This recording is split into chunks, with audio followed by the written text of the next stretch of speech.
Hello everyone, स्वागत है आप सभी का। चलिए, तो इस अग्निपंख की हिस्ट्री की सीरीज में हम लोगों ने बहुत से टॉपिक यहाँ पे क्या किए हैं, कवर किए हैं। आप सभी का बहुत प्यार भी मिला हुआ है। लेकिन अब हम लोग एंशिएंट हिस्ट्री, जो प्राचीन भारत है, उसमें अगर मैं दक्षिण भारत की बात करूँ तो उसको छोड़कर उत्तर भारत के अंत में है। क्योंकि आज का टॉपिक अगर आप देखेंगे तो आज के टॉपिक में हम लोग हर्षवर्धन तो पढ़ेंगे ही, लेकिन साथ में मैं आपको ट्रिपर्टाइट स्ट्रगल के बारे में बताऊंगा, जो त्रिपक्षीय संघर्ष हुआ था पाल, राष्ट्रकूट, ठीक है, और प्रतिहार के बीच में। तो आज का टॉपिक इतना इंपॉर्टेंट है क्योंकि ये जो पाल है, राष्ट्रकूट है, प्रतिहार है, और खासकर गुर्जर प्रतिहार आपने नाम सुना होगा, जिनको लेकर 2021 में यूपी में बहुत सारी हलचल भी हुई। जी हाँ, मैं बात कर रहा हूं कन्नौज के मिहिर भोज की।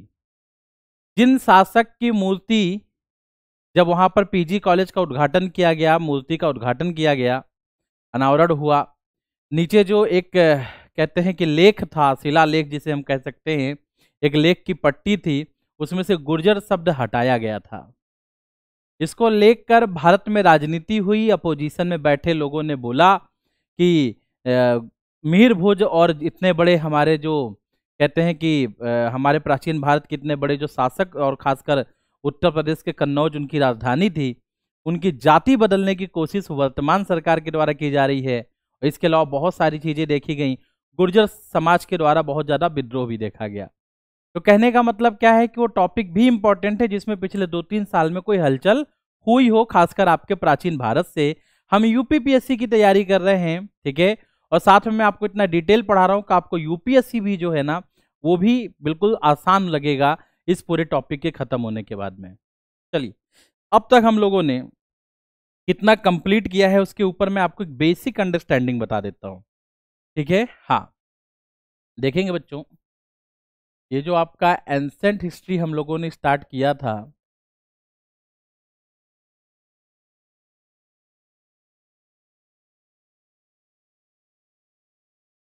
इस प्राचीन भारत में हम लोगों की शुरुआत जो हुई थी, ठीक है, वो हम लोगों ने की थी आपके टॉपिक बहुत ही फेमस इंडस वैली सिविलाइजेशन, ठीक है।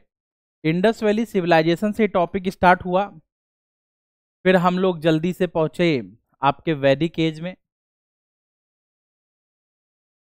वैदिक एज के बाद हम लोग जाकर पहुंचते हैं आपका एक और इंपॉर्टेंट टॉपिक जो था, क्लियर है, जिसे हम कहते हैं जैन एंड बौद्ध, जैन एंड बुद्धिज्म।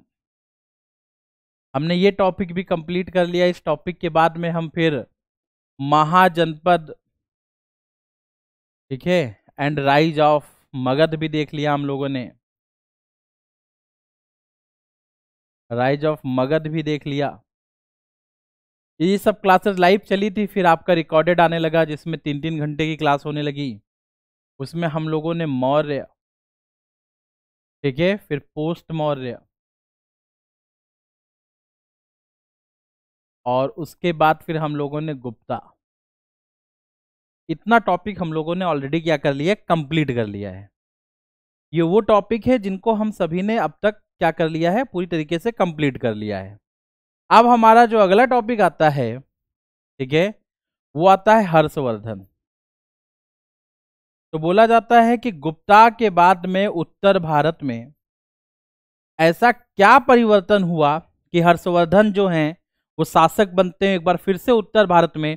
ये आखिरी प्रतापी और मुख्य, ठीक है, जो हिंदू शासक है उस रूप में इनको माना जाता है। जी हाँ, प्राचीन भारत के, क्योंकि इसके बाद के जो वंश है ये अर्ली मिडाइवल में आएंगे, पूर्व मध्यकालीन भारत में आएंगे। इसलिए बोला जाता है कि हर्षवर्धन जो थे वो प्राचीन भारत के, क्लियर है, आखिरी हिंदू सम्राट थे। क्लियर है, हाँ, शक्तिशाली हिंदू सम्राट थे, वो थे आपके हर्षवर्धन। तो आखिर ये क्या हुआ, क्या परिवर्तन हुआ, इनके बारे में जानना बहुत जरूरी। दूसरी बात है, आपके मन में आएगा कि सर आपने अभी संगम नहीं पढ़ाया, तो मैं आपको बता देता हूं, ठीक है। हाँ, संगम एज, क्लियर है, संगम के साथ में पल्लव, क्लियर है, पल्लव के साथ में चोला, और हो सकेगा तो इन्हीं के साथ में चालुक्य जो हैं, ठीक है, इनको भी मैं एक साथ एक लेक्चर में आपको कंप्लीट करा दूंगा। अगला लेक्चर मेरा इसी के ऊपर होगा। लेकिन आज मैं जो बात करूंगा वो हर्षवर्धन, और हर्षवर्धन के बाद भारत में, ठीक है, हाँ, भारत में वो तीन लोगों के बीच में संघर्ष जो कन्नौज के लिए हुआ था, इसमें आपके पाला, ठीक है, दूसरे आपके हो गए प्रतिहार, गुर्जर प्रतिहार, और तीसरे आपके हो गए जो कहते हैं कि इंपॉर्टेंट है ये भी, राष्ट्रकूट।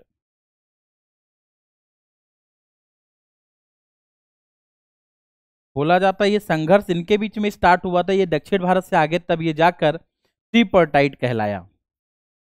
ठीक है, हाँ, क्या कहलाया? ट्रिपर्टाइट, त्रिपक्षीय। ये थी पूरी फिलॉसफी, ये पूरे एंसेंट हिस्ट्री का जो कहते हैं आधार है। और अब हम लोग इसी पे आगे लेक्चर की शुरुआत करने जा रहे हैं। चलिए, तो लेक्चर की शुरुआत करने से पहले मैं आपको थोड़ा सा एक और पॉइंट बताऊंगा। ये जो हमारा प्यारा उत्तर भारत है, ठीक है, या पूरा भारत है, इसमें खासकर उत्तर के क्षेत्रों में हर्षवर्धन के बाद में काफी कुछ चेंजेस हुए थे। क्या चेंज हुए थे? मतलब मौर्य एम्पायर के बाद में तो लिखेंगे इंडिया या नॉर्थ इंडिया, मैप बना लिया करेंगे, थोड़ा सा पिक्चर फिट हो जाती है। नॉर्थ इंडिया आफ्टर गुप्ता, ठीक है, हाँ, आफ्टर गुप्ता मतलब गुप्त साम्राज्य के बाद उत्तर भारत। ठीक है, तो आइए देखते हैं गुप्त साम्राज्य के बाद में उत्तर भारत के बारे में।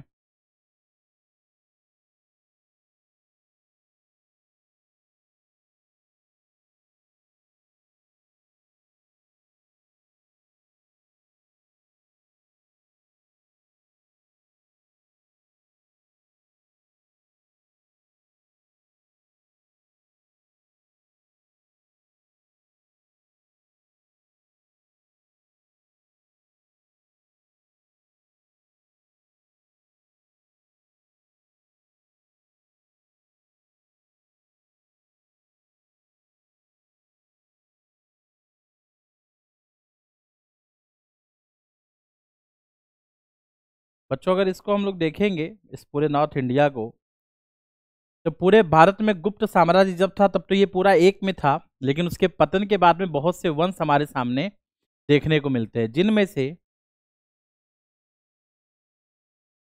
एक वंश यहाँ देखने को मिलेगा, एक वंश आपको यहाँ देखने को मिलेगा, एक वंश आपको यहाँ देखने को मिलेगा, एक वंश आपको यहाँ देखने को मिलेगा। ठीक है, ये कुछ मुख्य वंश थे जिनके बारे में हमें जानकारी होनी चाहिए। तो चलिए जरा इनके नाम लिख लेते हैं, क्योंकि बहुत ही इंपॉर्टेंट होगा लिखना। यहाँ पे आ जाता है पुष्यभूति वंश, ठीक है, हाँ, तो आगे चलकर पुष्यभूति डायनेस्टी।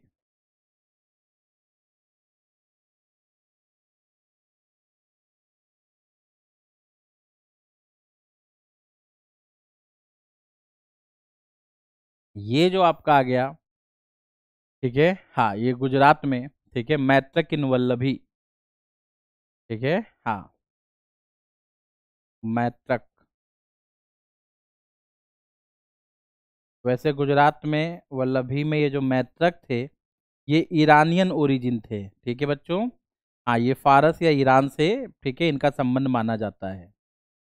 क्लियर, हाँ, वल्लभी में। यहीं पे अगर आप देखेंगे, ठीक है, तो आपके कन्नौज में, ठीक है, ये कन्नौज क्षेत्र है, मैं लिख देता हूँ, ये आपका थानेश्वर है, मैं भी लिख देता हूँ, एक मिनट। क्लियर है, ये कन्नौज का क्षेत्र है, इसमें मौखरी थे।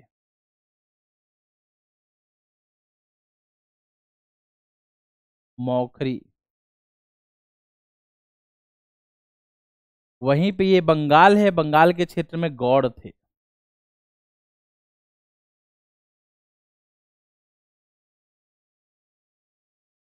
अब अगर आप देखेंगे इसमें, तो आपको एक चीज पता चलेगी खासकर, ठीक है, जिसके बारे में मैं थोड़ा सा आपको लिख देता हूँ, हिंट लिख देता हूँ जगह के बारे में। जैसे ये ये आपका थानेश्वर है, थानेश्वर के नाम से भी जानते हैं, अंबाला में है आज वर्तमान। ये आपका कन्नौज है, ये आपका बंगाल है, और ये आपका गुजरात में वल्लभी है। ठीक है, यहाँ पे इतने वंश जो थे भारत में उस समय आ चुके थे, और ये जो पूरा भारत था वो इन वंशों में बटा हुआ था। अब कहानी जो हर्षवर्धन की है वो ये है कि स्थितियां पलटेंगी, और स्थितियों को बदलने के बाद में अगर आप देखेंगे जो स्थितियां परिवर्तित होती हैं, उसके बाद में यही हर्षवर्धन जो है ये पूरे उत्तर भारत में एक छत्र राज्य स्थापित करेगा। जी हाँ, एक अकेला पूरा उत्तर भारत में नर्मदा के उत्तर तक एक बहुत बड़ा राज्य जो है वो अपना स्थापित करेगा। मतलब अब जो कहानी स्टार्ट होने वाली है, अगर मैं नर्मदा की बात करूं, ठीक है, तो नर्मदा को अगर आप बात करो तो ये पूरा का पूरा जो उत्तर भारत है, खासकर ये पूरा कश्मीर भी ले लीजिए आप, ठीक है, हाँ, ये जो पूरा का पूरा उत्तर भारत है, क्लियर जी, ये जो पूरा का पूरा उत्तर भारत है, ये एक साथ इवन आसाम तक अगर आप देखेंगे, बंगाल, आसाम और उड़ीसा तक, ये जो पूरा क्षेत्र था, ठीक है, ये हर्षवर्धन के अधीन आ जाएगा। और इवन हर्षवर्धन क्या करेंगे, नेपाल को भी जीतेंगे, तो नेपाल क्षेत्र भी इनके अधीन होगा, सिंध को भी जीतेंगे तो सिंध भी होगा, और कश्मीर को भी जीतेंगे। इस प्रकार से ये पूरा का पूरा उत्तर भारत एक छत्र राज्य करेगा। अब मैं उसी हर्षवर्धन की कहानी आपके सामने लेकर आया हूं, और अब आपको बताऊंगा कि कैसे इस वंश का उदय होता है, कौन कौन होता है, ये सारी जानकारी मैं आपको यहाँ पर दूंगा। चलिए, क्योंकि लेक्चर बहुत जल्दी फिनिश करना है तो पीपीटी बना के लाया जाता है आपके लिए। एक अच्छा पीडीएफ होता है, एक अच्छा सोर्स होता है, क्योंकि हिंदी इंग्लिश दोनों लिखने में एक बहुत लंबा समय जाएगा। ठीक है, तो आइए देखते हैं। सबसे पहले पीपीटी के थ्रू जहां लिखना होगा वहां पे मैं इसको नोट कर दूंगा, और ये भी आपको अपडेट हो जाएगी पीपीटी। देखिए बच्चों, यहाँ पे लिखा हुआ पुष्य भूति या वर्धन या फिर डायनेस्टी ऑफ द थानेश्वर। ठीक है, ये करीब 500 एडी से लेकर 647 एडी के बीच में आपको देखने को मिलेगी, है वर्तमान में हरियाणा क्षेत्र में, अंबाला क्षेत्र में। अब अगर आप देखेंगे तो सबसे पहले बोला जाता है कि गुप्त साम्राज्य का पतन हुआ, हम सभी को मालूम है। ठीक है, हाँ, तो जब गुप्त साम्राज्य का पतन हुआ तो उत्तर भारत में राजनीतिक विघटन शुरू हो गया, मतलब पॉलिटिकल डिसइंटीग्रेशन स्टार्ट हो गया। और जब पॉलिटिकल डिसइंटीग्रेशन स्टार्ट हुआ तो बहुत सी छोटे छोटे वंश जो थे उभर कर आए, जिनके बारे में मैंने आपको मैप में समझा दिया। फिर बोला जाता है कि उस समय जो मेजर पावर नॉर्थ इंडिया में थे, पुष्यभूति, कन्नौज के मौखरी, मगध में उत्तरगुप्त आ गए थे, मालवा में औलिकारा, वल्लभी के मैत्रक शशांक राजा के अधीन गौड़। इसमें अगर आप दो और नोट करना चाहते हो, ये नोट कर सकते हैं, मगध में उत्तरगुप्त, मालवा में औलिकारा। ठीक है, अगर आप ऐड करना चाहें तो यहां पे ऐड कर सकते हैं। ठीक है, ये मगध में, क्लियर, उत्तरगुप्त, लेटर गुप्ता, उत्तरगुप्त, और आपके मालवा में, ठीक है, औलिकारा।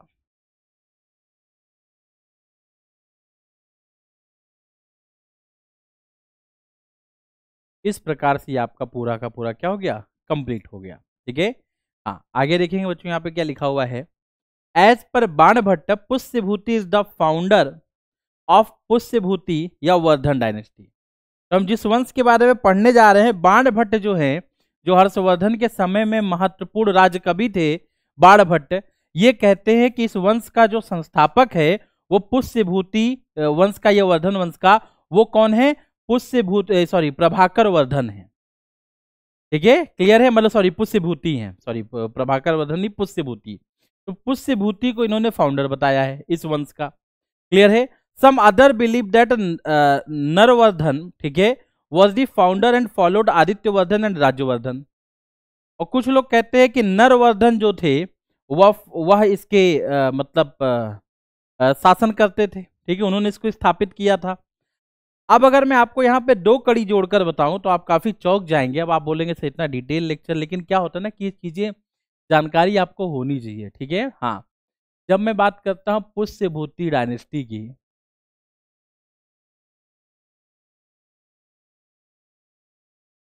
ठीक है। हाँ, तो अकॉर्डिंग टू बाणभट्ट,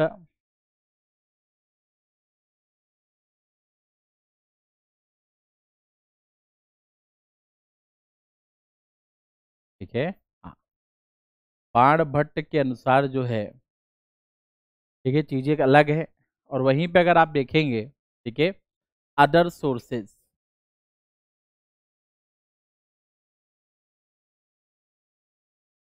अन्य स्रोत,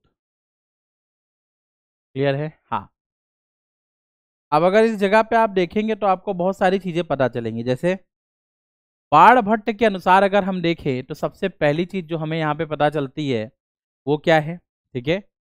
तो बाणभट्ट के अनुसार देखेंगे जो सबसे पहली चीज यहाँ पे पता चली पुष्यभूति वंश में, कि इसके जो फाउंडर थे, फाउंडर मतलब संस्थापक, वो ये कहते हैं पुष्यभूति है, जिनके नाम पे इसका नाम पड़ा, क्लियर है। और वहीं पे अगर आप अदर सोर्सेज या कुछ क्वाइन के सोर्सेज की बात करें तो यहाँ पे जो फाउंडर है ना, क्लियर है। हाँ, संस्थापक जो है उसका नाम दिया गया है नरवर्धन,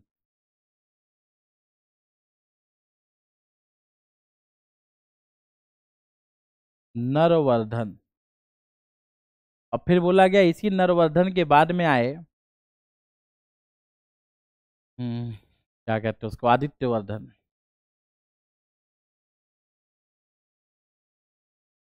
आदित्यवर्धन, क्लियर। हाँ, मैं इधर लिख देता हूँ,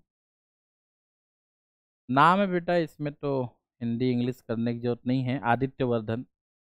आदित्यवर्धन के बाद राज्यवर्धन,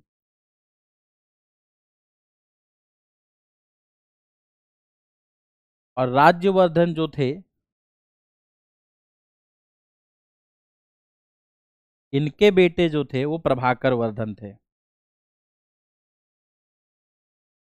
ठीक है। एक सेकेंड, कौन थे, प्रभाकर वर्धन।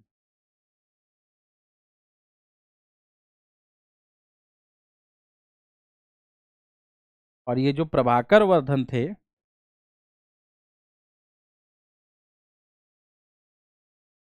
बोला जाता है इन्हीं प्रभाकर वर्धन के दो बेटे और एक बेटी, ठीक है, जिसमें एक बेटा जो था वो राज्यवर्धन था, ये बड़ा बेटा था, तो राज्यवर्धन का 2 बार नाम प्रयोग हुआ है,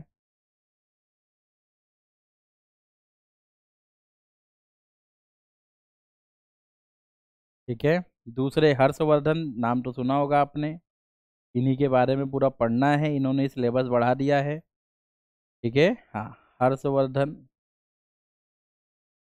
और फिर एक बेटी थी राजश्री,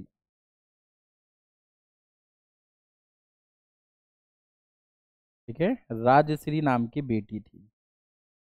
ये थी पूरी कहानी, ये था पूरा इनका परिवार का, ठीक है। जो कह सकते हैं कि पूरे परिवार के बारे में आपको यहाँ पे इतनी जानकारी देखने को मिलती है, ठीक है। तो आई होप आप इतना कनेक्ट कर पा रहे होंगे, ठीक है। हाँ, नोट कर लेंगे। चलिए, अब आगे चलते हैं बच्चों। तो ये आपका एक पॉइंट हो गया, क्लियर है। हाँ, एक सेकेंड। तो आपको ये अब क्लियर हो गया कि नरवर्धन को संस्थापक किस प्रकार से माना जाता है, कैसे चरण हैं। तो ये अलग अलग चरणों में अलग अलग बातें की गई हैं, लेकिन बाणभट्ट जो हैं वो राज कवि हैं, इसलिए हम पुष्यभूति वंश के फाउंडर पुष्यभूति को ज्यादा मानते हैं। क्योंकि जो अदर सोर्सेज हैं वो कुछ हमें क्वाइंस पे, ठीक है, या फिर कुछ शिलालेखों पे हमें देखने को मिलते हैं, ठीक है। इससे ज्यादा जानकारी हमें उसके बारे में प्राप्त नहीं है, क्लियर है। चलिए, अब आगे बढ़ते बच्चों और आगे देखेंगे आप इसमें। तो बोला जाता है कि उसी समय हर्षवर्धन जो है वो सबसे प्रसिद्ध मोस्ट फेमस रूलर थे। 606 से 647 तक इन्होंने शासन किया और इन्होंने बहुत से लोगों को क्या किया, चेतावनी दी। ये वो शासक है जिन शासकों के साथ में हर्षवर्धन के युद्ध हुए थे, क्लियर है। कुछ शासकों के साथ में इन्होंने गठबंधन किया, कुछ को इन्होंने कहते हैं चेतावनी या फिर हम बोल सकते हैं धमकी दी, क्लियर है। हाँ, कुछ के साथ में अगर आप देखेंगे तो मैरिज अलायंस हुए, ठीक है, वैवाहिक गठबंधन हुए। तो इस प्रकार से अगर आप देखेंगे तो बहुत सारी चीजें यहाँ पे आपको देखने को मिलेंगी। क्लियर है? हाँ, तो अभी इसको हम लोग अभी कंप्लीट करेंगे, लेकिन इसको कंप्लीट करने से पहले मैं आपको थोड़ा सा इसके बारे में जानकारी दे दूं कि हर्षवर्धन जो हैं, ठीक है, उनका उद्भव किस प्रकार से हुआ, ठीक है, क्या क्या हुआ, उसके पीछे एक कहानी है। उस कहानी को एक बार देख लेते हैं, ठीक है। उस कहानी को देखने के बाद चीजें काफी क्लियर हो जाएंगी, और जैसे क्लियर होंगी फिर आगे हम लोगों को हर एक पॉइंट क्या हो जाएगा, क्लियर हो जाएगा। चलिए, तो सबसे पहले मैं आपको थोड़ा सा, ठीक है, थोड़ा सा इनके बारे में एक और फ्लो चार्ट बनाऊंगा, और उसके लिए मुझे माफ करिएगा, मैं इतना फ्लो चार्ट बना रहा हूँ क्योंकि जरूरी क्या है, चीजों को समझ में आना चाहिए। प्रभाकर वर्धन,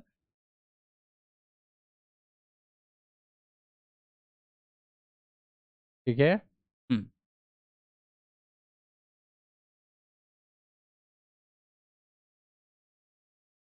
प्रभाकर वर्धन। अब ये जो प्रभाकर वर्धन है, ठीक है, हाँ,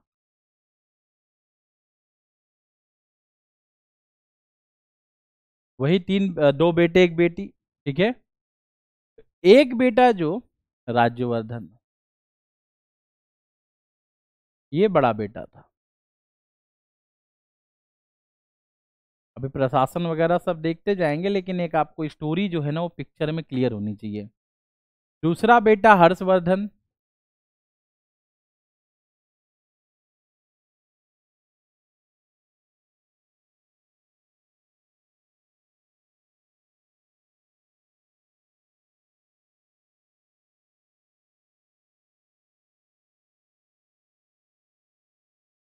और जो बेटी है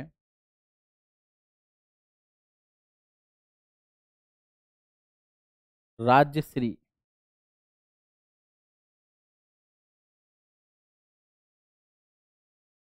देखो भाई, कानपुर वालों, राजश्री मत समझ लेना राज्यश्री है, ठीक है। हाँ, चलिए, अब थोड़ा सा यहाँ पे ध्यान देंगे।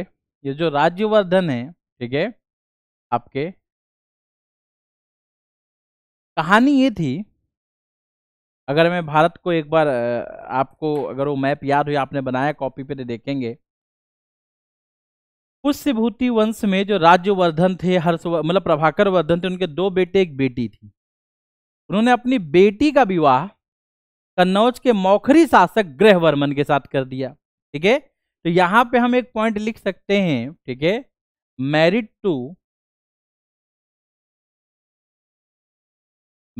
टू मौखरी रूलर, ठीक है, मौखरी रूलर,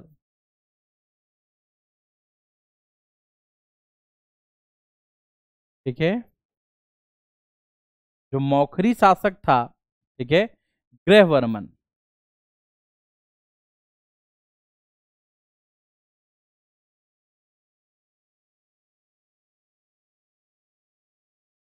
इनके साथ में इनका विवाह हो गया था। क्लियर है? हाँ, ये अपना खुशहाली से रह रही थी।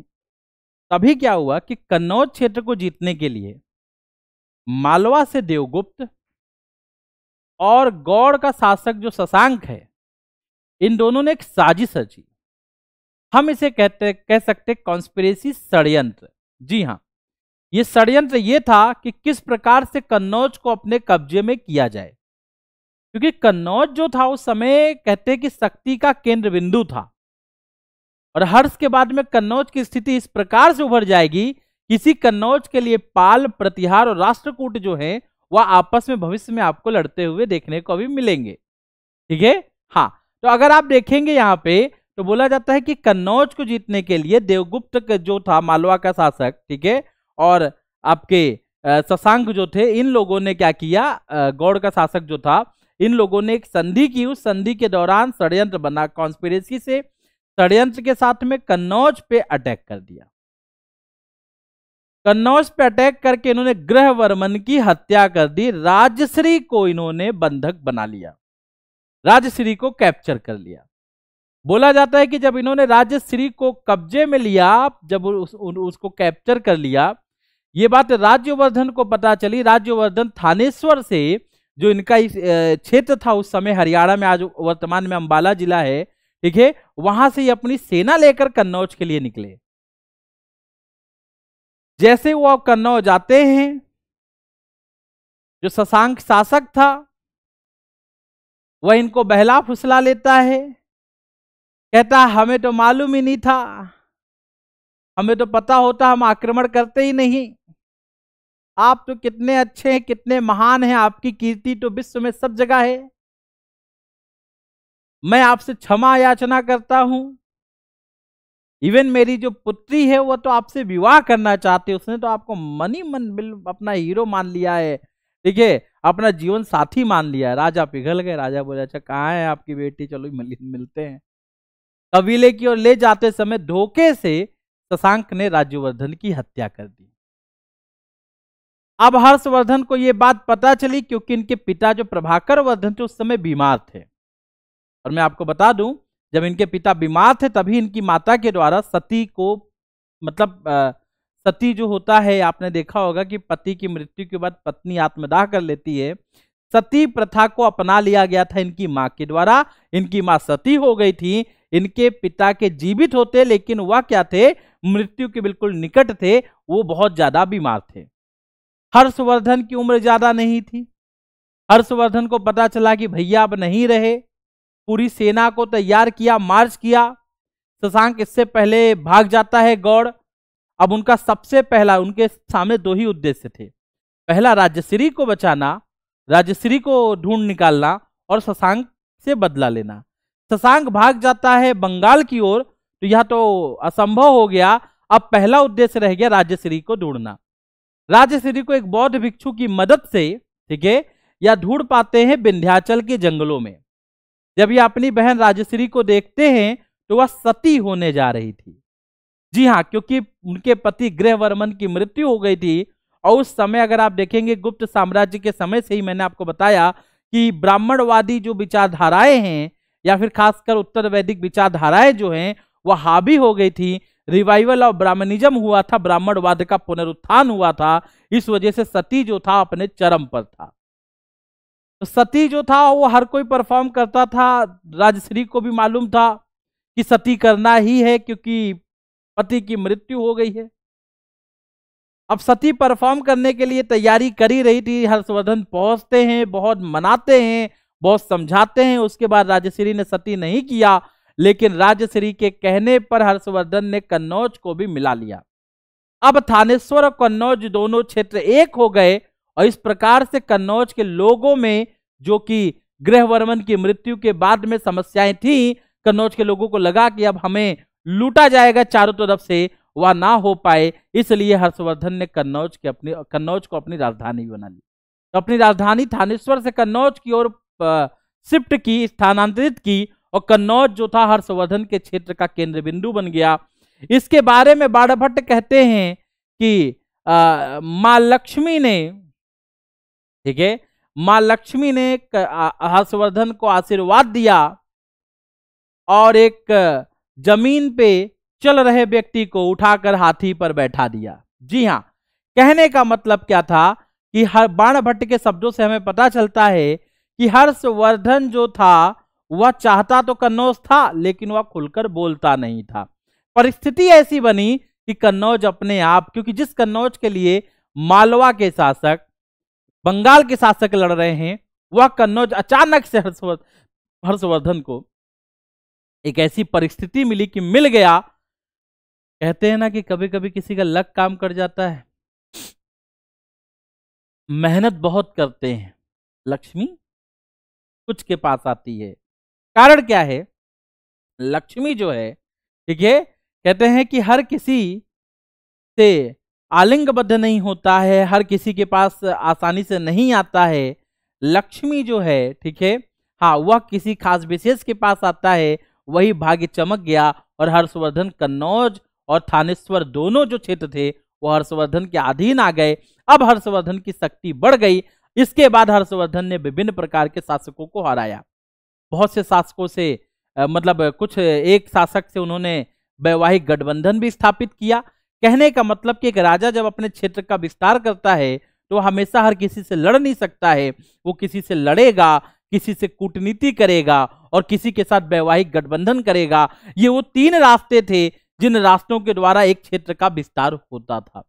तो हर्षवर्धन ने इनमें से 2 रास्ते अपनाए या तीनों अपनाए, मैं तो कह सकता हूं। असम के राजा के साथ में कूटनीति की, वल्लभी के शासक के साथ में वैवाहिक गठबंधन किया, और उसके अलावा शशांक हो गए, कश्मीर हो गया, सिंध हो गया, नेपाल हो गया, ये बंगाल के शशांक हो गए, इन सभी क्षेत्रों को, गंजम हो गया उड़ीसा में, इन सभी क्षेत्रों को, महानदी के दक्षिण का क्षेत्र जो हो गया, महानदी जो नदी है उसके दक्षिण का क्षेत्र, इन सभी क्षेत्र को जीत लिया।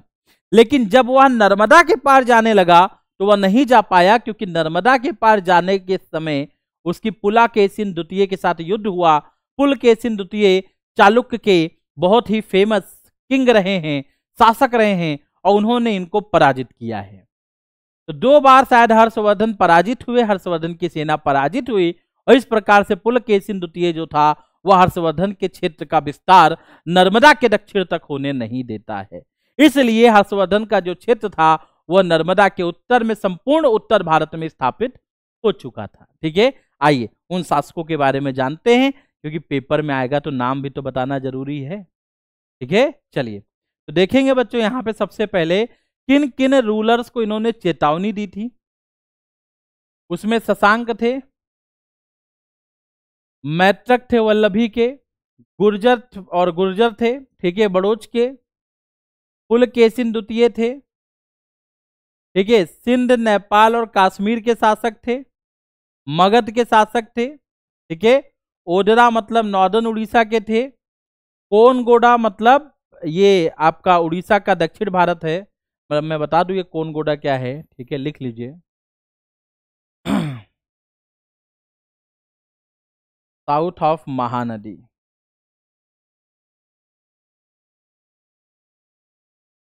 ठीक है, महानदी के दक्षिण का भाग। क्लियर? हाँ, तो यहाँ पे आप देख सकते हैं, यहाँ पे बहुत अच्छा पॉइंट आपको देखने को मिलेगा। ठीक है, शशांक, वल्लभी, ठीक है, ये सारे जो मैंने आपको नाम बता दिए। फिर इनके अलायंस भी हुए, गठबंधन भी हुए, जहां पे इन्होंने कूटनीति का प्रयोग किया। वो भास्कर वर्धन थे, कामरूप मतलब आसाम के। तो आसाम के अगर आप देखेंगे जो भास्कर वर्धन थे, इनके साथ में इनका गठबंधन भी हुआ। ये अलायंस था, ये डिप्लोमेटिक अलायंस था, याद रखेंगे, कूटनीतिक गठबंधन था, डिप्लोमेटिक अलायंस था, मतलब कूटनीतिज्ञ, ठीक है, गठबंधन था। आई होप आपको यहां तक बातें समझ में आ गई होंगी। उसके बाद देखेंगे बच्चों, no detail of war between Harsha and Shashanka and Harsha seems to have successfully subjugated the Gauda empire after death of Shashanka in 637 AD. ठीक है, दिख रहा है आपको? हर्ष और शशांक के बीच युद्ध का कोई विवरण नहीं है, और ऐसा लगता है कि हर्ष ने 637 ईस्वी में शशांक की मृत्यु के बाद गौड़ साम्राज्य को सफलतापूर्वक अपने अधीन कर लिया था। मतलब शशांक और हर्षवर्धन कभी लड़े ही नहीं, हमें इसके बहुत सारे साक्ष्य प्राप्त नहीं होते हैं। क्लियर है? हाँ, और दूसरा अगर आप देखेंगे तो बोला जाता है कि उसी की मृत्यु के बाद में 637 में इन्होंने इस क्षेत्र को मिला लिया था। ठीक है, हाँ। उसके बाद देखेंगे बच्चों, मैरिज अलायंस हुआ था, वैवाहिक गठबंधन हुआ था, जब इन्होंने मैत्रक पे, मतलब मैत्रकों पे हमला किया वल्लभी में। तो ध्रुव सेना द्वितीय या फिर ध्रुव भट्ट जो हैं, उनसे हर्षा की बेटी का विवाह हुआ था। तो ध्रुव भट्ट से हर्ष की बेटी का विवाह हुआ इस प्रकार से। और इसमें जो मदद करने वाले व्यक्ति थे वो थे दादा द्वितीय, दादा सेकेंड ऑफ बरोच। ठीक है, हाँ, बरोच या भड़ूच कह सकते हैं। ठीक है, कि दादा द्वितीय, दादा द्वितीय जो थे उन्होंने इन दोनों के बीच में शांति कराया और वैवाहिक गठबंधन स्थापित करवाया। अब मैत्रक के शासक जो ध्रुव सेना द्वितीय हैं, कभी कभी ध्रुव भट्ट के नाम से जाने जाते हैं, इनसे हर्षवर्धन की बेटी का विवाह हुआ। इस प्रकार से गुजरात में भी इनका क्षेत्र विस्तार फैल गया। आगे देखेंगे, soon Vallabhi became a subordinate ally to Harsh. और शीघ्र ही वल्लभी जो था वो हर्ष के अधीनस्थ सहयोगी बन गए। उन्होंने हर्ष के अंडर में सबऑर्डिनेट हो गए, अपने आप को सरेंडर कर दिया और हर्ष को ट्रिब्यूट देने लगे। इस प्रकार से उत्तर भारत के क्षेत्र में, हर्षवर्धन के क्षेत्र में, ये भी एक क्षेत्र जो था वह उभर कर आता है। फिर हर्षवर्धन क्या करते हैं, दक्षिण की ओर चलते हैं और दक्षिण में अपने क्षेत्र का विस्तार करना चाहते हैं और नर्मदा को पार करके चालुक्य को हराना चाहते हैं। लेकिन हर्षवर्धन को क्या पता था कि उत्तर भारत की जो सफलताएं हैं, उस सफलताओं के बाद में हर्षवर्धन का जो आत्मविश्वास है वो कोई चूर चूर कर देगा। जी हां, नर्मदा के पास में 2 युद्ध हुए और दोनों युद्ध में 2 बार हर्ष की सेना पराजित की गई। मैं बात कर रहा हूं पुलकेशिन द्वितीय।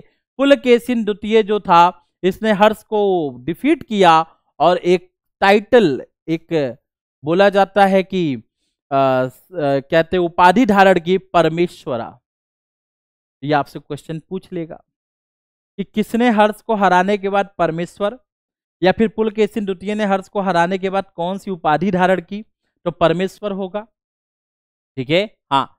अब ये जानकारी हमें से कहां से पता चलती है, ऐहोल इंस्क्रिप्शन से। देखेंगे, सॉरी, ऐहोल। ठीक है, तो ये जो ऐहोल इंस्क्रिप्शन था बच्चों, ठीक है, ये संस्कृत भाषा में रवि कीर्ति के द्वारा लिखा गया है। इसके ऊपर कई बार यूपीपीएससी में, यूपीएससी में, बीपीएससी में सब जगह क्वेश्चन आ गए हैं। ठीक है, जी हाँ। ऐहोल इंस्क्रिप्शन रवि कीर्ति के द्वारा संस्कृत भाषा में किसकी जानकारी देता है, पुलकेशिन द्वितीय की। और इसी में बोला जाता है कि हर्षवर्धन को भी इन्होंने एक उपाधि दी थी। पुलकेशिन द्वितीय ने हर्षवर्धन को हराकर परमेश्वर की उपाधि धारण की। तो वहीं पे रवि कीर्ति के द्वारा ऐहोल के इंस्क्रिप्शन में हर्षा को, ठीक है, सकलोत्तर पथनाथ, ठीक है, का टाइटल दिया गया है, यहाँ पे देखेंगे। और हर्ष को सकलोत्तर पथनाथ, ठीक है, सकाल उत्तर पथनाथ, ठीक है, की उपाधि दी गई है। क्लियर है, क्योंकि उत्तर का ही राजा माना गया है और नर्मदा के नीचे उसकी शक्ति जो थी कम पड़ गई, क्योंकि नर्मदा के नीचे दक्षिण में परमेश्वर निवास करते हैं और इस प्रकार से परमेश्वर के द्वारा ये हराए गए।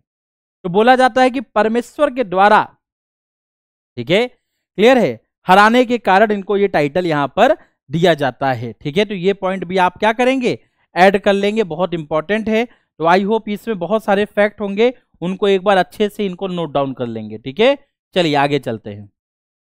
हाँ जी, तो देखेंगे बच्चों आगे।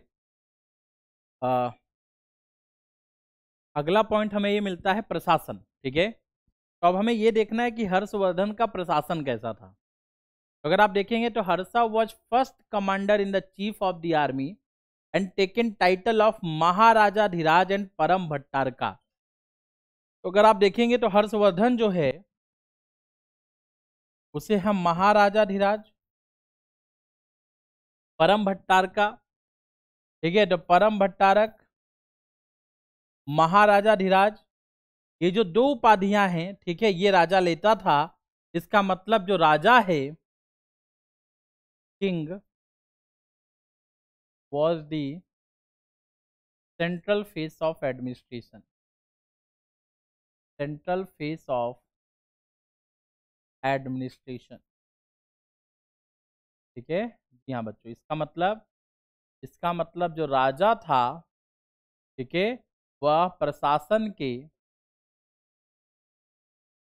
केंद्र में था। कहने का मतलब कि प्रशासन को संभालने का और सेना को, इवन इस समय हर्षवर्धन जो था सॉरी, हर्षवर्धन जो था, इसने कहते हैं कि मिलिट्री के साथ साथ में, ठीक है, हाँ, मिलिट्री के साथ साथ में यहाँ पे देखेंगे assisted by A council of ministers, इसकी मदद मिनिस्टर्स करते थे, मंत्री परिषद, on internal and external administration. इसके अलावा जो राजा था ना हर्षवर्धन, खासकर ये बच्चों एग्जीक्यूटिव के साथ साथ, मतलब कार्यपालिका बोल सकते हैं, या उस समय ऐसा बोल सकते हैं, मैं अगर एग्जीक्यूटिव को हटा दूं ताकि समझ में प्रॉपर आ जाए, मिलिट्री के साथ साथ, ठीक है, जुडिशियल सिस्टम भी संभालता था। ठीक है, न्याय, ठीक है, सेना के साथ साथ ये न्यायिक जो शक्ति थी वह भी इसके पास में उस समय थी। अब कुछ इनके मिनिस्टर्स के नाम कुछ देख लेते हैं, ठीक है, जिनके ऊपर क्वेश्चन पूछा जा सकता है।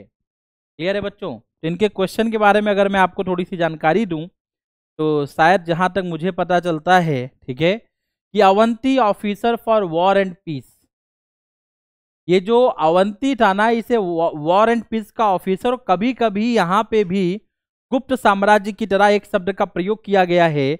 उस शब्द का नाम है, ठीक है, महाबलाधिकृत। ठीक है, जी हाँ, संधि विग्राहिक या महाबलाधिकृत।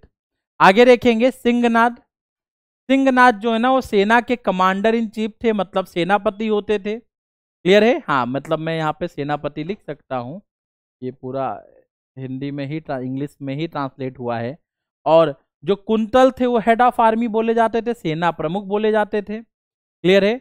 स्कंदगुप्त जो थे head of war of elephant. देखिए, स्कंदगुप्त कहीं गुप्त का राजा था, उसे युद्ध मतलब हाथियों की सेना का प्रमुख बोला गया।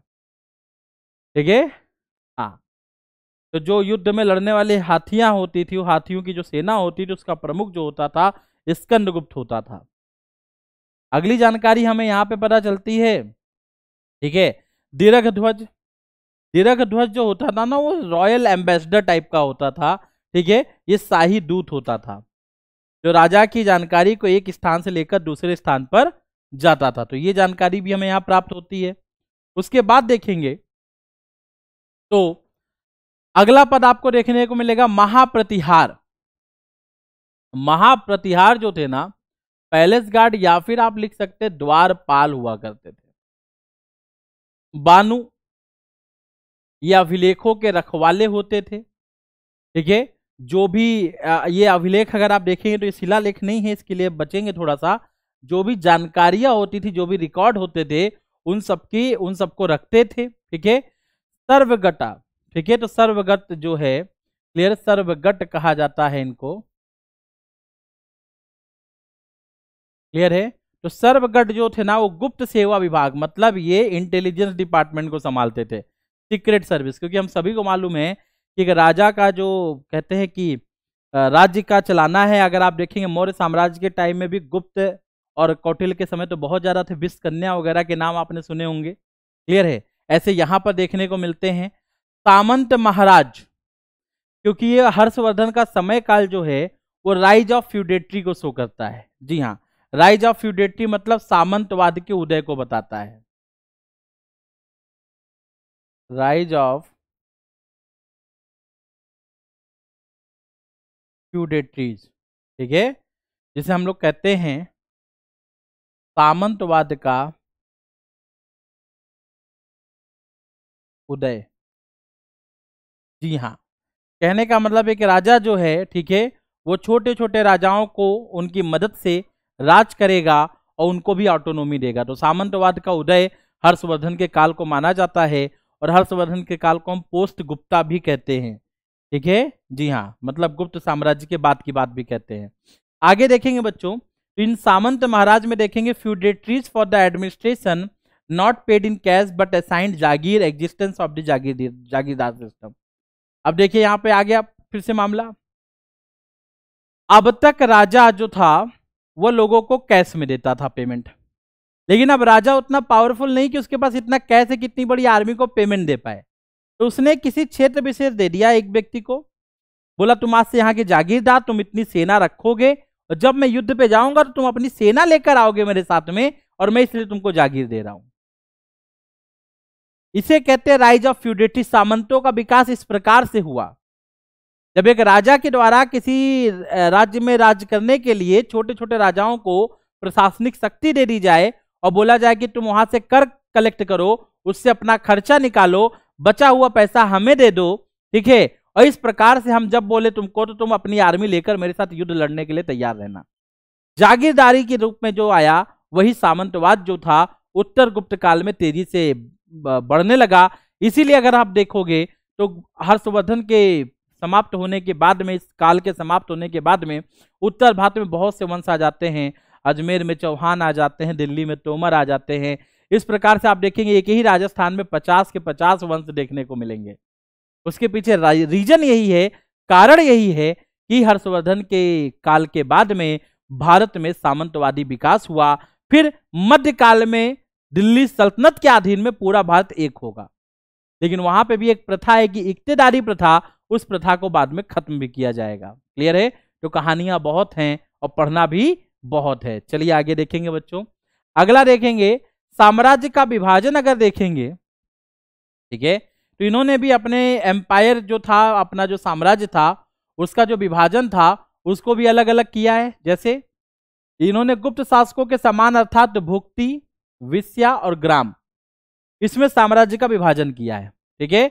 रेवेन्यू की अगर मैं बात करूं कि किस प्रकार से इनकी आय होती थी, रेवेन्यू क्या होती थी, तो ये 1/6 लेते थे उत्पाद का। ठीक है, जो भी उत्पाद हुआ है उसका 1/6 लेते थे, और 1/6 ही इनका क्या होता था, रेवेन्यू मतलब टैक्स होता था। इसके अलावा अगर आप देखेंगे तो इनके करों को हम हिरण्य बाली, ठीक है, ये हिरण्य नाम का कर लेते थे, जिसे हम हिंदी की किताब में ऐसे भी देखने को मिलता है, बाली लेते थे या बली कह सकते हैं। ठीक है, यहाँ पे गलत लिखा हुआ है, बली कह सकते हैं। ठीक है, हाँ बली, ये लेते थे, बिक्री कर लेते थे, चुंगी कर लेते थे, टोल टैक्स टाइप का होता है। ठीक है, और सामंतों से अन्य आय इनको होती थी। इस प्रकार से जो राज्य था इस आय के आधार पर चलता था। हर से 5 वर्ष में एक बार धार्मिक सभा का आयोजन करता था, और राजकोष से जो बचता था उसका उपयोग व्यक्तिगत वस्तुओं के साथ साथ दान के लिए किया जाता था। एक्चुअल में क्या हुआ, बोला जाता है कि प्रयाग में आपने देखा होगा 5 साल में, हर 5 साल में, ठीक है, हर्षवर्धन जो भी बचा पैसा होता था खर्चे के बाद में, उनको बौद्ध भिक्षु, ब्राह्मण, जो बाकी भिक्षु होते थे, उनको डोनेट करता था। सोने के सिक्के, सोनों के सिक्कों के साथ में कपड़े, कपड़ों के अलावा ये कन्नौज के थे तो परफ्यूम भी देते थे। जी हाँ, दिए लिखा हुआ है, ये साक्ष्य है। या इत्र भी देते थे, परफ्यूम देते थे। ठीक है, और अन्य चीजें देकर फिर उनको हमेशा मतलब डोनेशन। तो बोला जाता है कि हर्षवर्धन हर 5 साल में प्रयाग में सम्मेलन करके इस स्तर पर उसने डोनेशन दिया, इस स्तर पर उसने वहां के लोगों को, ये बोला जाता है कि दान दक्षिणा की, कि आज तक किसी शासक ने वह मतलब कहते हैं कि उस स्टेटस को पा नहीं पाया जितना इसने खर्च किया था। मतलब 5 साल किसी एक उत्तर भारत के सम्राट, चक्रवर्ती नहीं कह सकते, उत्तर भारत के सम्राट, ठीक है, जो 5 साल तक जो आय करता था उसमें जो बचता पैसा वो सब डोनेट कर देता था। आप समझ सकते हैं कितने बड़े स्तर पे यह डोनेशन होता होगा, और कितने बड़े स्तर पे वहां पे पैसा लोगों के बीच में बांटा जाता होगा। ठीक है, जी हाँ। तो हर्षवर्धन अपने उस प्रशस्ति कह रहा हूं, प्रयाग के उस कार्य के लिए भी जाने जाते हैं। इनके प्रशासन में एक शब्द है जिसके वो यूपीएससी ने क्वेश्चन पूछा था, हुंडी। ठीक है, क्लियर है? तो प्रशासन हर्ष के बाद में जो सारी चीजें थी, हर्ष के साथ में भी अगर देखेंगे, ठीक है, क्लियर है, हुंडी के बारे में। तो हुंडी क्या था? हुंडी जो है ना, वो एक बिल ऑफ एक्सचेंज है। ठीक है, इसे बोला जाता है remittance instrument, to transfer fund from one place to another, as credit instrument to borrow money. ठीक है, प्रेषण के साधन के रूप में, एक स्थान से दूसरे स्थान पर धन हस्तांतरित, और क्रेडिट साधन के रूप में इसको लिया जाता है, पैसा उधार। मैं आपको बता दूं होता क्या है। जैसे मान लो मैं यहाँ का महाजन हूँ, लखनऊ का, मैं लखनऊ में रहता तो लखनऊ का महाजन मान लो। ठीक है, हाँ, पर्सनालिटी देख के मत मानना, ऐसे ही बोल रहा हूँ, महाजन मान लो। मान लो मैं लखनऊ का महाजन हूँ। ठीक है, एक महाजन बैठा हुआ है आगरा में, किसी व्यक्ति को आगरा में पैसा चाहिए, लेकिन वो मेरे जान पहचान का है। तो मैंने क्या किया, तुरंत एक हुंडी लिख दी, ठीक है, और फलाने साहूकार के नाम उसको दे दी। तो हुंडी 2 प्रकार की होती है, दर्शनी हुंडी, मुद्दती हुंडी। एक हुंडी वो है कि जिसको देखते ही पैसा मिल जाएगा, मुद्दती मतलब उसमें एक समय के बाद पैसा मिलेगा। तो मैंने हुंडी लिख दी, तो वो गया अपना आगरा में दिखाया उस साहूकार को, उसको पता चल गया अच्छा ये दीपक सिंह ने दिया है भाई, लखनऊ वाले जो साहूकार है हमारे। ठीक है, तो उन्होंने उनको क्या कर दिया, पैसे दे दिए, और पैसे देने के बाद में, ठीक है, वो हुंडी अपने पास में रख लिए, उसका भुगतान मेरे द्वारा बाद में कर दिया जाएगा। इस प्रकार से एक स्थान से दूसरे स्थान पे पैसा ले जाने के लिए भी इसका प्रयोग किया जाता था। ये बहुत तेजी से विकसित हुआ था हर्षवर्धन के काल में, जिसको लेकर यूपीएससी ने क्वेश्चन पूछा हुआ है। ये बताता है कि उस समय किस प्रकार से पैसों का लेन देन तेजी से होता था। ठीक है, हाँ, एक सेकंड पानी पी लूं मैं।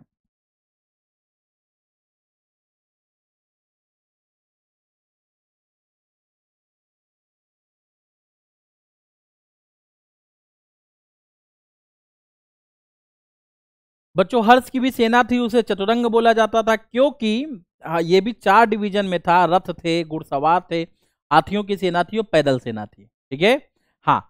और फिर अगर मैं कमांडर सेनापति की बात करूं तो बलाधिकृत या महाबलाधिकृत के रूप में जाना जाता था, जिसे हम कहते हैं minister of war and peace. Minister of war and peace, ठीक है, हाँ, युद्ध एवं शांति का मंत्री। ठीक है, इसके लिए इसका प्रयोग किया गया है। आगे देखेंगे, हेड ऑफ कैवलरी जो था वसावदत्त, क्या कहते हैं उसको, सॉरी, वाहद उस्तर था। ठीक है, घुड़सवार सेना का प्रमुख जो था वाहद स्वतर। ठीक है, इसे कहा जाता था, वैसे इसको बोला जाता है। ठीक है, वाहद स्वतरा। ठीक है, हाँ, तो ये रा करके बोला तो उसमें कुछ और मत समझ लेना। ठीक है, वाहद, ठीक है, वाहद स्वतरा। ठीक है, इस रूप में इसको जाना जाता था।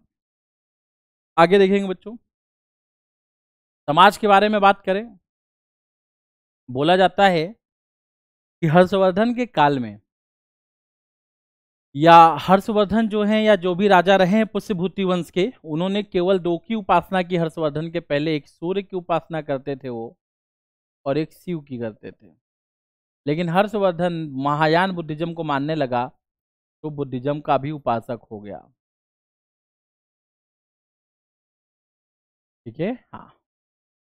अब देखेंगे, बोला जाता है कि 4 विभाजन, क्लियर है, 4 fold division. Caste system was formally establish, जाति व्यवस्था दृढ़ता से स्थापित की गई थी। क्योंकि ये गुप्त काल के बाद का समय है, इसलिए ये तो काफी आसान होगा और जरूरी भी होगा। ठीक है, हाँ। पोजीशन ऑफ विमेन देखेंगे, डिक्लाइन है। सॉरी फॉर दैट, थोड़ा सा तबीयत मेरी खराब है, इस वजह से आपको थोड़ा सा समस्या हो रहा होगा, लेकिन मैं आपको बता दूं, ये तो आपको टॉपिक में फिर भी करा रहा हूँ क्योंकि बहुत इंपॉर्टेंट है। ठीक है, इसको समझना और करना भी बहुत जरूरी है। तो यहाँ पे देखेंगे बच्चों, 4 विभाजन थे और जाति व्यवस्था दृढ़ता से स्थापित की गई थी। महिलाओं की स्थिति के बारे में देखेंगे तो काफी गिरावट आई थी। जी हाँ, महिलाओं की पोजीशन में गिरावट आई थी, क्योंकि ये उत्तर गुप्त के रूप में भी जाना जाता है। देखिए, उत्तर गुप्त काल था, और गुप्त काल में आप देखेंगे कि फिर से धर्म जो था वो राज्य में पूरी तरीके से दाखिल हो चुका था। इसलिए अगर आप देखेंगे, यहाँ पे लिखा है नो पर्दा system among the high class, तो निम्न जातियों में पर्दा प्रथा थी, लेकिन उच्च वर्ग में लोग पर्दा नहीं करते थे। सती की बात करेंगे, ठीक है, तो बोला जाता है यशोमती देवी, देखिए नाम आ गया है, मैंने जो आपको बताया था, wife of Prabhakar Vardhan immolated herself. तो सती था, प्रभाकर वर्धन की खुद पत्नी ने आत्मदाह किया था। उस समय प्रभाकर वर्धन जीवित थे, लेकिन बीमार थे। ठीक है, हाँ, डिजीज थे। ठीक है, हाँ, तबीयत इनकी खराब थी, ज्यादा खराब थी, उसके बाद यह बच भी नहीं पाए, लेकिन फिर इनकी पत्नी के द्वारा सती उस समय किया गया था। आगे अगर देखेंगे आप, तो consumption of meat onion was avoided. ठीक है, इस समय अगर आप देखेंगे तो मांस जो था उसका सेवन किया जाता था। ठीक है, सॉरी, सेवन कह रहा हूं, मांस और प्याज तक से परहेज था उस समय। ठीक है, तो आप देखेंगे मीट जो था या अनियन जो था, इन दोनों से परहेज था उस समय, इन दोनों का प्रयोग नहीं किया जाता है। क्लियर है, ऐसा बोला जाता है, ऐसा हमारे यहाँ तथ्य कहते हैं, कह रहा हमारे सिलेबस का पार्ट नहीं है, कि प्याज जो है ना वो राक्षसों के द्वारा, मतलब वो राक्षसों के फल के रूप में होता है, क्योंकि प्याज से बहुत, कहते हैं कि मंथन के द्वारा अगर आप देखेंगे तो उस समय आई थी चीजें, तो बहुत सारी चीजें उस समय मतलब प्रकट हुई थी। तो एक घटना ये भी है उस समय की। ठीक है, तो ये राक्षसों के फल के रूप में राक्षसों का माना जाता है प्याज। ठीक है, इसीलिए आप जितना खाएंगे उतना दूषित होता है। अगर आप प्याज खा के चले जाए कहीं पे बाहर भी, और केवल प्याज खाएं, तो आदमी आपके बगल में बैठने वाला समझ जाएगा कि भाई साहब ये कितना बड़ा प्याजू है। ठीक है, जिस प्रकार से अकबर के समय में मुल्ला दो प्याजा थे, क्योंकि उनको प्याज बहुत पसंद था, मुल्ला दो प्याजा उनका नाम ही था। क्लियर है, तो बोला जाता है कि हर्षवर्धन के समय में, लेकिन मांस के साथ में प्याज का त्याग जो था वो बहुत बड़े स्तर पे देखने को मिलता है। ठीक है, हाँ, मतलब मांस भी नहीं और प्याज भी नहीं, इवन बौद्ध धर्म को अपनाने के बाद कुछ पशु को और पक्षियों को नहीं मारना है, उसके बारे में बताया था, जैसे अशोक ने किया था। People were given complete freedom of worship and social harmony prevailed. ठीक है, लोगों को पूजा की पूर्ण स्वतंत्रता थी, सामाजिक सद्भाव कायम था, लोग आपस में प्रेम से रहते थे। रिलीजन में देखेंगे, he accepted Buddhism but Hinduism Jainism was also popular at that time. Actual में हुआ क्या, एक बहुत बड़ी घटना है कन्नौज असेंबली की, शायद आप सभी को मालूम हो।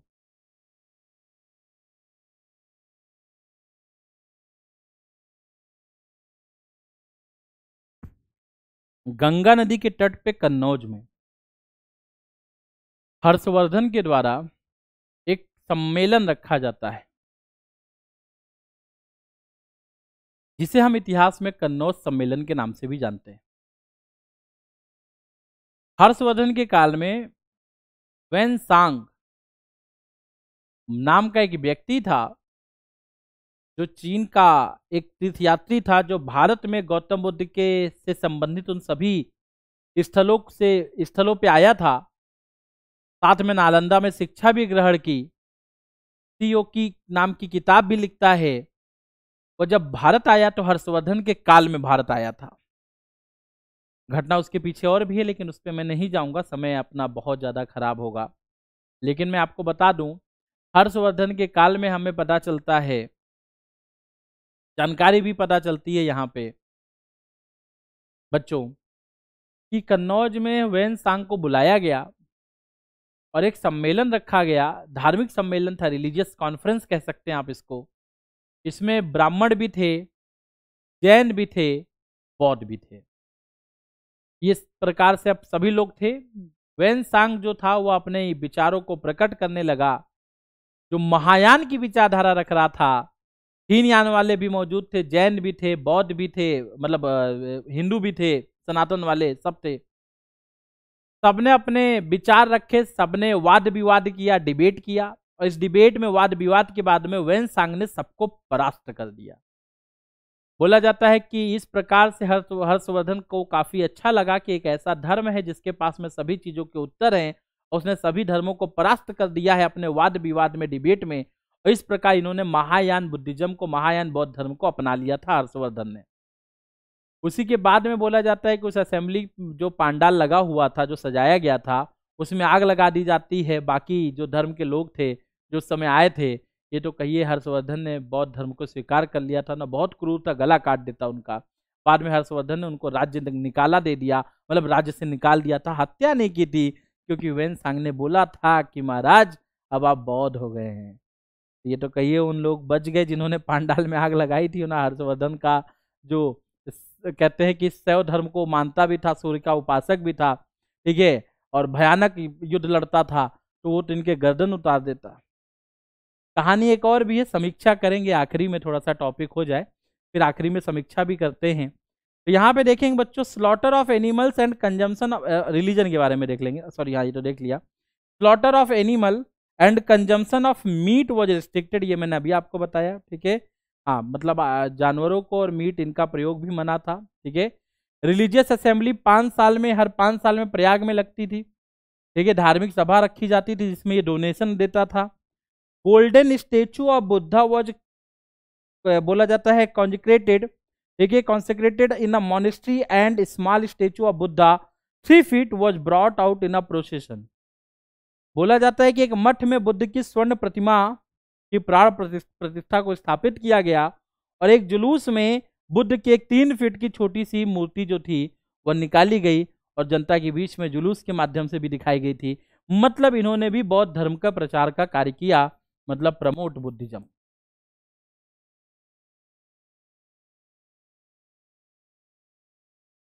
ठीक है, बौद्ध धर्म का प्रचार किया।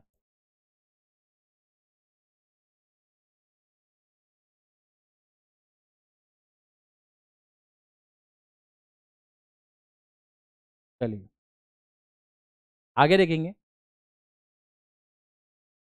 ये अभी मैंने जो आपको बताया प्रयाग में जो हुआ था, तो वहां पे ये महामोक्ष परिषद जो था ना, ठीक है, क्लियर है, उस नाम से जाना जाता था, पंचवर्षीय सभा, महामोक्ष परिषद के नाम से। क्लियर है?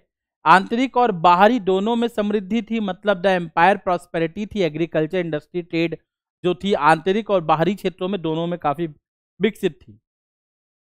आर्थिक रूप से बहुत ज्यादा नुकसान नहीं था। Cities like Peshwa, Takshashila, Pataliputra and Mathura was destroyed by the हून।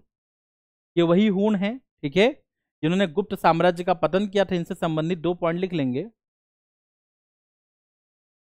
हून डिस्ट्रॉयड गुप्त एम्पायर, गुप्त साम्राज्य का पतन किया, जो कि हम लोगों ने पिछले लेक्चर में देखा था।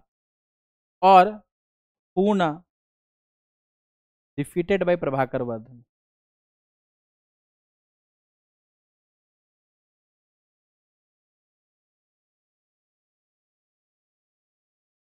जी हाँ बच्चों, प्रभाकर वर्धन ने हूणों को हराया भी था, ठीक है। हाँ,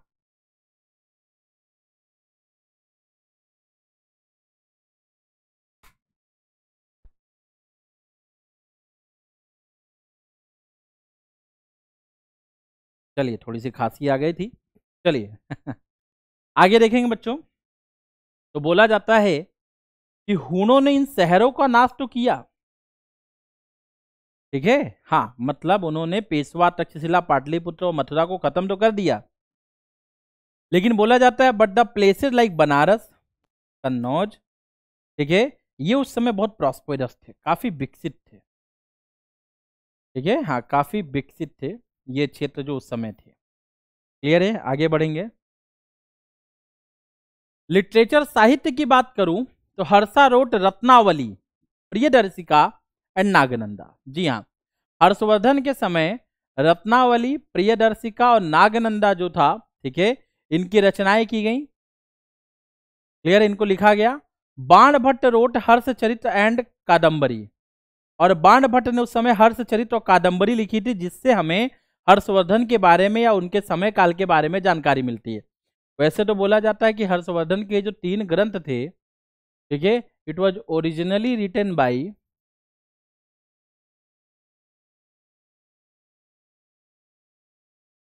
धावक। जी हाँ बच्चों, ऐसा माना जाता है कि वास्तविक रूप में यह धावक नाम के व्यक्ति के द्वारा लिखे गए थे, ठीक है, हाँ, धावक नाम के व्यक्ति के द्वारा हर्षवर्धन ने कॉपीराइट चुराया था, ऐसा माना जाता है, ठीक है। लैंग्वेज की बात करेंगे तो यह संस्कृत भाषा का प्रयोग। Centre of learning Nalanda and Vallabhi थी, ठीक है, नालंदा और वल्लभी जो था वो शिक्षा के केंद्र होते थे। इसके अलावा famous scholars in his court was Mayur, Divakar and Jiya Sen. जी हाँ, मयूर, दिवाकर और जय सेन जो थे, ये इस समय बहुत ही फेमस दरबारी मतलब विद्वान थे इस समय।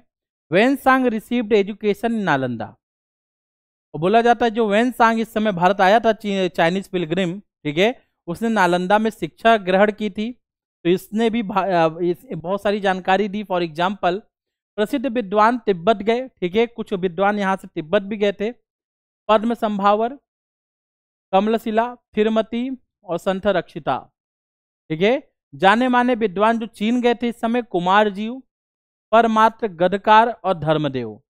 नालंदा विश्वविद्यालय शिलाभद्र को वेन सांग का गुरु माना जाता है, बोला जाता है वेन सांग यहीं पे पढ़ा, और इसकी किताब का नाम सी योग की है, ठीक है, और इसमें इसने जानकारी क्या दी है। वेन सांग कहता है, देखो कितना अच्छा है, कहता है, ठीक है, कि बोला जाता है कि चोरी जो थी हर्षवर्धन के काल में नहीं होती थी। हर्षवर्धन के काल में चोर जैसे लोग नहीं थे, मतलब उस समय there was no threat to thief, ठीक है, चोरों से कोई भी डर नहीं था। और इसने अपने ही अकाउंट में लिखा है कि मुझे 2 बार लूटा गया है, ठीक है, याद रखेंगे ही वॉज थीप्ड बाई मतलब 2 टाइम्स, ठीक है, बट इन हिज बुक, तो इससे पता चलता है कितना एग्जैगरेशन है, हर्षवर्धन के बारे में कितना बढ़ा के लिखा गया है, वास्तविकता कुछ और ही थी। इवन ये भी बोला जाता है कि हर्षवर्धन के जैसे शासक तो भारत में बहुत आए, लेकिन इतिहास में साहित्य की कमी के कारण हम उनको पहचान नहीं पाए। हर्षवर्धन से बड़े बड़े शासक आए और हम उनको पढ़ नहीं पाए, क्योंकि हर्षवर्धन उतने भी बड़े शासक नहीं थे, उतने प्रतापी नहीं थे। वो तो हर्षवर्धन को प्रतापी बनाने में इन सबका श्रेय है, खासकर बाणभट्ट का श्रेय है और वेनसांग का श्रेय है। इन्होंने इतने ग्रंथ लिखे, इतनी चीजें दे दी कि लोगों ने माना अब यही तो भगवान है। ठीक है, आगे देखेंगे। बोला जाता है कि महत्वपूर्ण शिक्षक अगर आप देखेंगे तो धर्मपाल, चंद्रपाल, शिलाभद्र, भद्रहरि, जयसेन, देवकार और मतंग, ये वो सभी लोग हैं जो नालंदा के शिक्षक थे। वेनसांग ने सी यूकी नाम की किताब लिखी जिसमें पश्चिमी दुनिया के बौद्ध रिकॉर्ड या बौद्ध ग्रंथों या बौद्ध जानकारी के बारे में लिखा है। एक और शब्द यहां पे मिलता है पदानुध्यात। पदानुध्यात मतलब क्या होता है? शाब्दिक अर्थ है उनके चरणों में ध्यान करना। एक्चुअल में इस शब्द का प्रयोग क्यों किया गया था?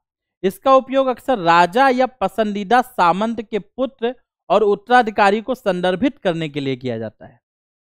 एक जो राजा है, ठीक है, उसका जो पसंदीदा सामंत है, उसके अधीन जो उसका पुत्र है, उत्तराधिकारी है, उसके लिए इसकी बात की जाती है। यहाँ पे ये पॉइंट आपको समझ में आ गया होगा। ठीक है, तो याद रखेंगे, कोई राजा का पुत्र है, ठीक है, हाँ, किंग, और कोई सामंत है। इन दोनों के सन मतलब इन दोनों के जो बेटे थे वो अपने पिता पे ही अधीन थे, इसलिए इनके लिए इस शब्द का प्रयोग किया जाता था जिसमें लिखा जाता था उनके चरणों में ध्यान करना। क्लियर है? याद रखेंगे, इसका उपयोग अक्सर राजा या पसंदीदा सामंत के पुत्र और उत्तराधिकारी को संदर्भित करने के लिए किया जाता है। ठीक है, इस बात के बाद वो उत्तराधिकारी के रूप में उनका प्रयोग देखने को आपको ज्यादा मिलेगा। आई होप यहाँ तक आपको समझ में आ गया होगा। ठीक है, अब हम लोग आगे चलते हैं। क्लियर है, डिस्कशन करेंगे बहुत सी चीज़ों पे, लेकिन हर्षवर्धन जो हैं उनके बारे में जानकारी यहीं पे क्या होती है, समाप्त होती है। ठीक है बच्चों, चलिए तो आगे बढ़ेंगे। अच्छा, एक चीज़ और, इन सभी शासकों के बारे में डिटेल में समझना बहुत ज़रूरी है।